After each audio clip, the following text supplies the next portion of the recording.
గణేశుడు ఎలా జన్మించాడు? గణేశ చతుర్థి ఎందుకు జరుపుకుంటారో మీకు తెలుసా? గజాసురుడు అనే రాక్షసుడు శివుడిని మింగేస్తాడు. విష్ణువు సహాయంతో శివుడు మళ్ళీ వెనక్కి వస్తాడు. శివుడి కోసం పార్వతీదేవి ఎన్నో రోజుల నుండి ఎదురు చూస్తూ ఉంటుంది. శివుడు కైలాసానికి వస్తున్నాడు అని తెలియగానే సంతోషంతో అభ్యంగన స్నానం చెయ్యాలి అని అనుకుంటుంది. ఆమె ఒళ్ళంతా నలుగు పిండి పూసుకుంటూ ఉంటుంది. సంతోషంలో ఆమె ఒంటి మీద ఉన్న పిండితో ఒక చిన్న పిల్లవాడి విగ్రహం తయారు చేస్తుంది. ఆ విగ్రహం ఆమెకు చాలా నచ్చుతుంది. ఆ విగ్రహాన్ని తన కొడుకు అనుకుని ప్రాణం కూడా పోస్తుంది. అతనే వినాయకుడు. నాయనా వినాయక, నేను స్నానానికి వెళుతున్నాను, నువ్వు ద్వారం దగ్గర నిలబడి లోపలికి ఎవ్వరిని రానివ్వకు అని చెబుతుంది. ఓ సరే అమ్మా అని ఒక కర్ర పట్టుకుని ద్వారం దగ్గర నిలబడి ఉంటాడు. అప్పుడే శివుడు వస్తాడు. నా పార్వతిని చూసి చాలా రోజులయ్యింది అనుకుంటూ ఆసక్తితో వస్తాడు.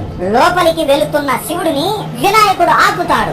లోపలికి ఎవరిని పంపవద్దు అని మా అమ్మ పార్వతీ మాత ఆజ్ఞాపించింది. మీరు ఎవరైనా సరే కొద్దిసేపు ఎదురు చూడండి అని చెబుతాడు. శివుడు, నాయన పార్వతి నా భార్య, నేను మీ తండ్రిని అని ఎంత చెప్పినా సరే వినాయకుడు శివుడిని లోపలికి పంపివ్వడు. కొద్దిసేపటికి ఆ వాదన కాస్త పెద్ద గొడవలాగా మారిపోతుంది. శివుడికి కోపం వచ్చి తాండవం చేస్తూ తన త్రిశూలాన్ని తీసి ఒక్కసారిగా సరి వేగంగా వినాయకుడిపై వదులుతాడు. వినాయకుడు భయపడుతూ అమ్మా అని గట్టిగా అరుస్తున్నప్పుడు వినాయకుడి తల వేరవుతుంది. పార్వతీదేవి వచ్చి ఆ దృశ్యాన్ని చూసి బాధ తట్టుకోలేక గట్టిగా ఏడుస్తుంది.